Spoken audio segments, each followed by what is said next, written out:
Hey Cruise Addicts, we recently visited Half Moon Cay in the Bahamas. During our visit, we rented a cabana for the day, and I wanted to give you a quick tour and show you what an amazing day we had here.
Our whole family loved the cabana.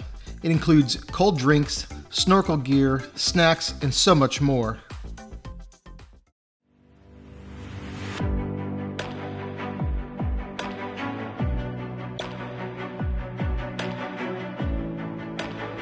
And one of the best beaches in the whole wide world.